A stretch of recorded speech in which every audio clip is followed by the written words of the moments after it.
сега е вистинско време да ја слушнеме и заеднички да ја споделиме втората приказна која што Ката ја одбра за вас на незиното второ линковско вклучување. Впрочем, зборуваме за приказната за Амир Дестанов, кој што инаку е дете од улица, кој што неодамна освои награда на надпревар по математика. Станува за збор за престижниот надпревар Кенгур. Се разбира, ова беше поводот да се дружиме со токму овој генијалец би додале, а се разбира деталите за неговата успешна приказна ќе ги сподели Кате во продолжение. Кате, верувам дека се слушаме, веќе и те гледаме. Да. Така е. Имаме уште неколку минути само за да помуабетиме со Амир Дестанов, заради тоа што по 9:30 некаде тој треба да се врати во училиште, нели, завршува големиот одмор. Па затоа еве само кусово најава, па ќе поразговарам со него, а потоа ќе поразговарам и со Ирена Вилковска како координатор во Дневниот центар за деца на улица. Амир Дестанов живее со неговата тетка и незините 9 деца во скромни услови, но секогаш е редовен на училиште и со желба да биде добар математичар. До пред некое време сакал да биде инженер, а сега сака да биде само професор по математика. Амир, здраво, еве во ова линковско вклучување и кажи ми сега дали си задоволен од ова трето место? Да. Многу сум. Многу си задоволен? Честитки од целиот тим на Телма и од цела Македонија. Кажи ми, колку време си овде во Дневниот центар? Колку време доаѓаш? Колку време во денот по училиште доаѓаш овде? Да. Да? И тука учиш? Да. Кого треба да поздравиме од сите овде луѓе? Кој најмногу ти помага со математика? Сите. Сите? Да. Да? И Ирена, сите се тука за тебе математика? Кога откри Амир дека знае математика, дека те бидува? Почнав секој ден Да вежбаш? да вежбам и секој ден сите пишуваат нешто друго. Јас секој ден се со математика се замарам. Се замара со математика? Да. Значи лесна е математика, за Амир е лесна математика, така? Да. И сега кажи ми, често се случува на свеќе да учиш? Да. Да? Колку често? Кога ќе има време, ќе земам, ќе научам нешто. Да. А на дома немате струја? Не, имаме По неколку, како? Кога имате струја? Имаме струја, ма по некогаш Кога снемува? Да. Тогаш учиш и на свеќе. Да.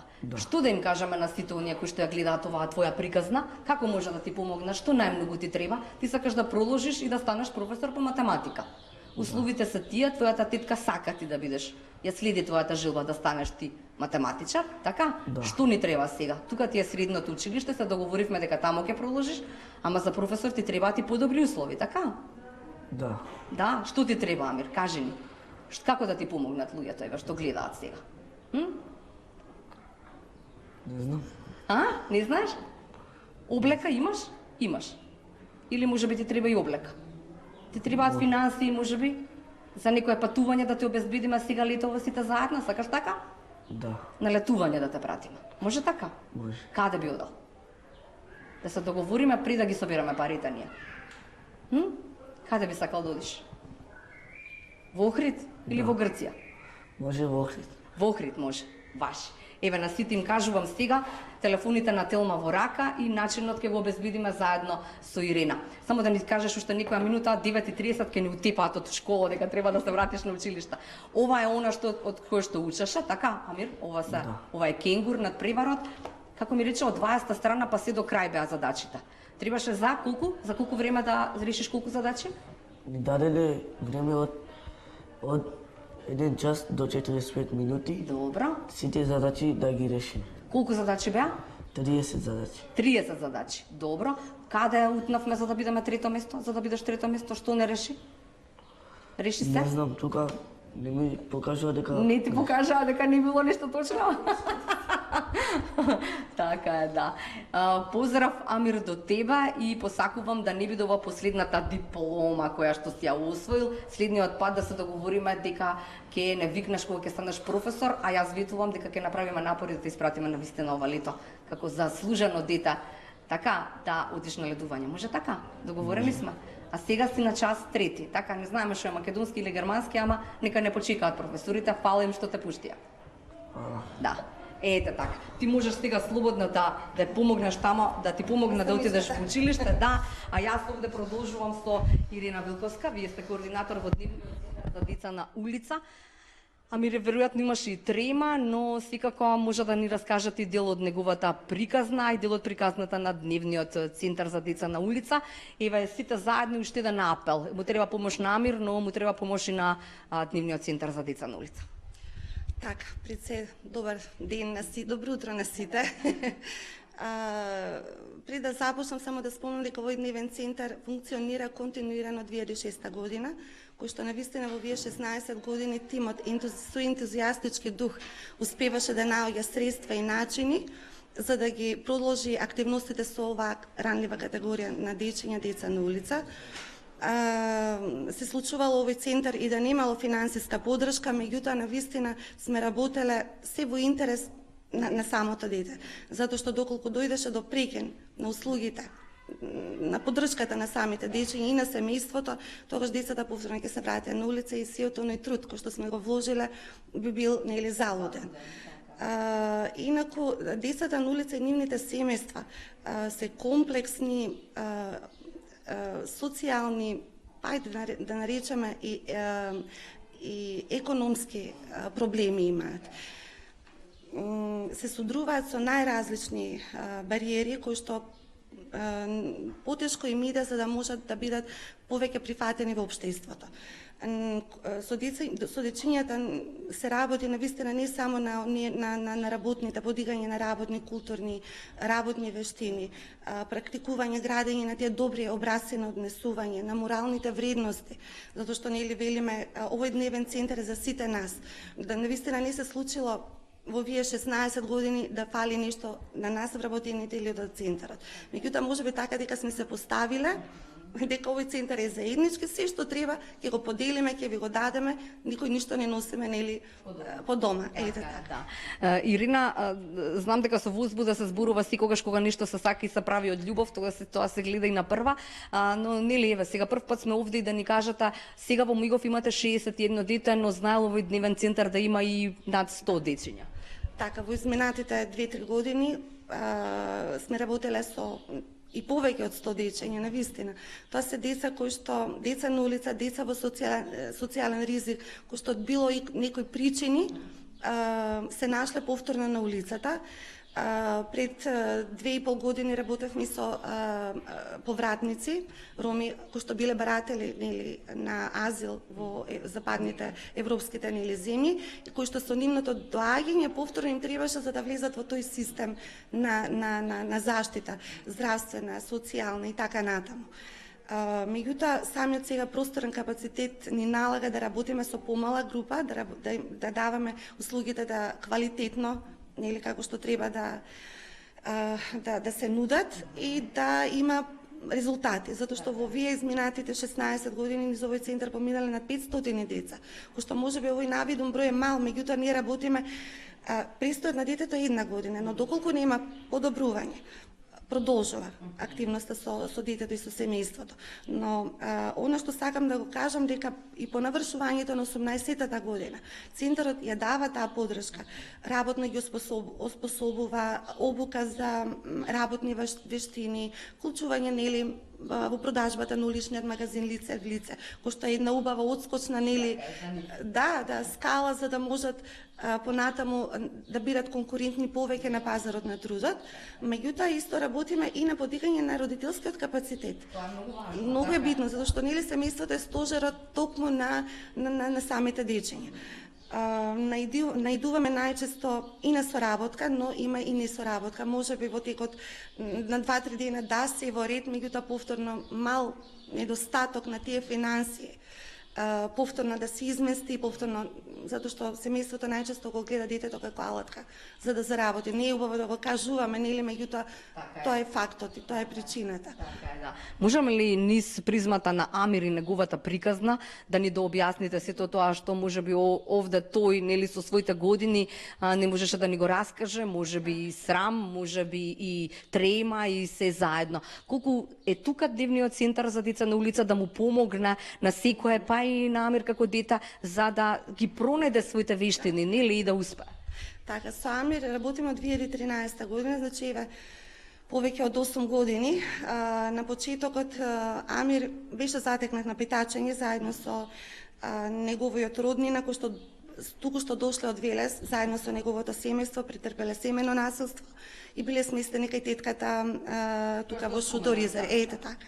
Беше затекнат заедно со нивното, нели, како да, братучет ќе му дојде, и веднаш откако ние го затекнавме и земавме, нели, податоци, извршивме увид во домот и констатиравме токму оваа, нели, состојба, и тогаш мајката даде согласност Амир да доаѓа во центарот. Меѓутоа Амир беше некако социјално затворено дете.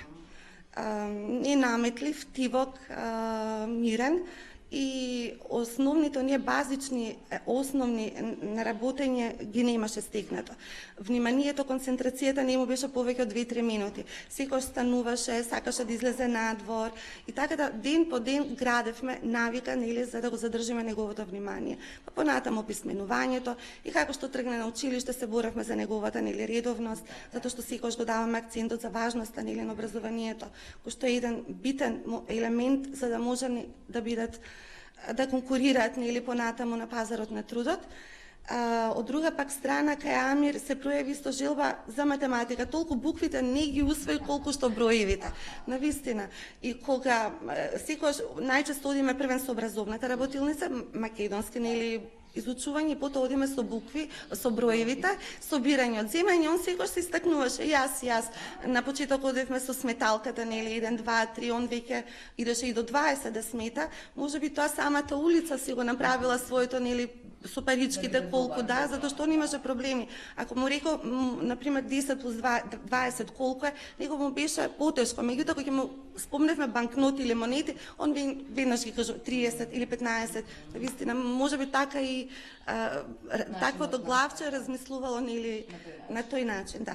Веќе сега се гордееме, затоа што е радост наша, не е само Амир, навистина од овој центар излегле многу деца кои што веќе не го повторуваат оној стариот модел на живот, она моделот на родителите кои што се пренесувал генерацијски. Веќе знае и самиот да пријави наставнички, затоа што дневниот центар работи од понеделник до петок.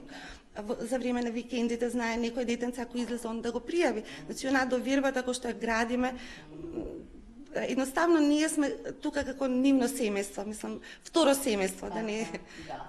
И секогаш, еве, например, и за некои поголеми празници, например, за 8 март, кога треба да изработуваме честитка, па нели со голема посветеност и љубов, кажуваме, ја уважуваме улогата на мајката. Меѓутоа, најчесто децата или на нас не цртаат, или пак ни подаруваат, нели, цвеќенца, а тоа, велиме, е одраз затоа што ја нема таа нишкана грижа, љубов и топлина од семејството.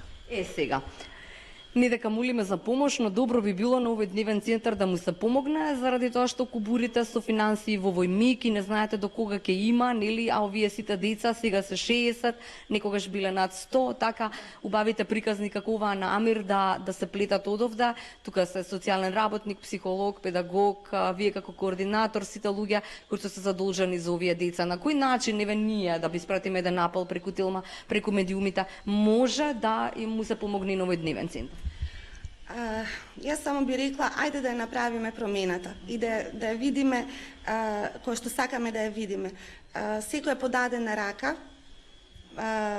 верувам во емпатија и љубов кој што да им помогнеме на овие деца навистина да направиме промена кај нив, да им го смениме животот, затоа што секој детенце си заслужува нормално детство и да, затоа што навистина им е потребен. Апелот би бил кој како може, дали материјално, дали финансиски, затоа што секоја донација во центарот е многу значајна, особено за децата. И храна, затоа што едната ужина како оброк не им е доволна. Има дечиња кои што се втора смена од сабајлен или наутро ќе дојдат кај нас во центарот, потоа ги спраќаме, па на училиште треба нешто, нели, да им се испрати. Затоа што семејствата немаат да им уплатат за ужина. Така да апелот до сите. Така е, да. А ние сме тука, ветуваме еве како Телма телевизија, дека секогаш кога ќе ви биде потребна некаков тип на промоција, можеби со некое друго дете, можеби вака да апелираме повторно до луѓето. Јас сега за крај би ве прашала колку е убаво ако навистина приказната на Амир заврши како што ние сите сакаме и посакуваме во линковско вклучување, да ви се јави Амир да ви рече Ирина Станов, професор по математика.